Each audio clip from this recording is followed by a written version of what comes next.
തൊടുപുഴയിൽ നിന്നും നമ്മൾ നേരെ പോകുന്നത് തിരുവല്ലയിലേക്കാണ്. തിരുവല്ലയിലേക്ക് ബസ് കയറി. കുറച്ച് ദൂരമൊക്കെ നമ്മൾ ബസ്സിൽ കയറി ഇങ്ങനെ വെറുതെ ചുമ്മാ ഇരുന്നു. പിന്നെ കരുതി ഏതായാലും നമ്മുടെ സ്വന്തം KSRTC ബസ്സല്ലേ, അപ്പോൾ ഒന്ന് ഷൂട്ട് ചെയ്യാം.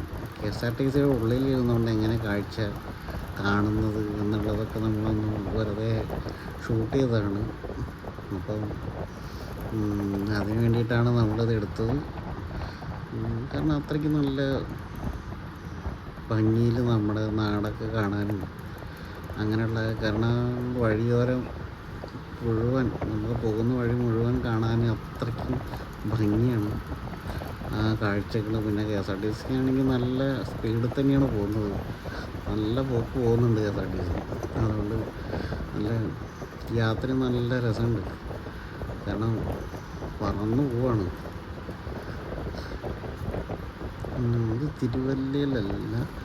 തിരുവല്ലയല്ല, സോറി, ഇത് തിരുവനന്തപുരം പോകുന്ന വണ്ടിയാണ്. നമ്മൾ തിരുവല്ലയിലേക്ക് ടിക്കറ്റ് എടുത്ത് തിരുവനന്തപുരം പോകുന്ന വണ്ടിയാണ് കേട്ടോ അത്. അപ്പോൾ നല്ല പോക്കാണ് പോകുന്നത്, പറന്ന് പോകുന്നുണ്ട്, നിലം തൊടാതെ പോകുന്നുണ്ട്. എന്തായാലും അതാണ് അതിൽ ഏറ്റവും വലിയ രസം. അപ്പം കാരണം എല്ലാവരും ഇഷ്ടപ്പെടുന്ന പോലെ KSRTCയിൽ ഒരു ലോങ് യാത്ര എന്ന് പറയുന്നത് ഏറ്റവും നല്ല രസമാണ്. അപ്പോൾ ഇനിയും കുറച്ച് ദൂരയാത്രകളൊക്കെ ചെയ്യാൻ നമ്മൾ ആഗ്രഹിക്കുന്നുണ്ട്. അപ്പോൾ നിങ്ങളുടെ എല്ലാവരുടെയും സപ്പോർട്ടും കാര്യങ്ങളൊക്കെ ഉണ്ടാവണം. ഇത് നമുക്കൊരു എന്താ പറയുക, ഒരിതിന് വേണ്ടിയിട്ടൊന്നുമല്ല, നമ്മളെ കാരണം നമ്മൾ വേറെ കാര്യങ്ങളൊക്കെ ആയിട്ട് നമ്മൾ ജീവിക്കുന്നുണ്ട്, അതിനല്ല. എന്നാലും നമ്മുടെ ഇടുന്ന ഒരു എഫേർട്ടിന് ഇവരൊക്കെ ലൈക്കും ഇതൊക്കെ അടിക്കുമ്പോൾ അതൊരു രസമാണ് കാണാൻ.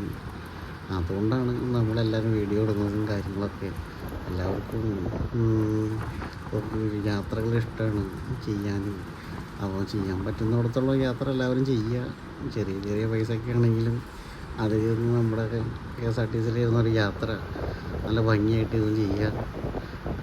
ഡ്രൈവറിനെ ഉണ്ടല്ലേ പറത്തി വളരെ നല്ല കൊടിച്ചങ്ങ് പറത്തി പോവാണ് നമ്മൾ. നല്ല രസമായിട്ട് എന്തായാലും യാത്ര ചെയ്തിട്ടുണ്ട്. എല്ലാവരും KSRTCയിലൊക്കെ എല്ലാവരും പോകാൻ ശ്രമിക്കുക, യാത്രകളൊന്നും ചെയ്യുക. യാത്രകളാണ് നമ്മളെ കൂടുതൽ അനുഭവ സമ്പത്തുള്ള ആൾക്കാരാക്കുന്നതെന്ന് പല വലിയ ആളുകളും പറഞ്ഞിട്ടുണ്ട്. അത് കേട്ട് നമ്മളും യാത്ര തിരിച്ചിട്ടുണ്ട്. അപ്പോൾ എല്ലാവരും നമ്മുടെ യാത്രയിൽ കൂട്ടായിട്ടെപ്പോഴും എല്ലാവരും ഉണ്ടാവണം. നന്ദി, നമസ്കാരം.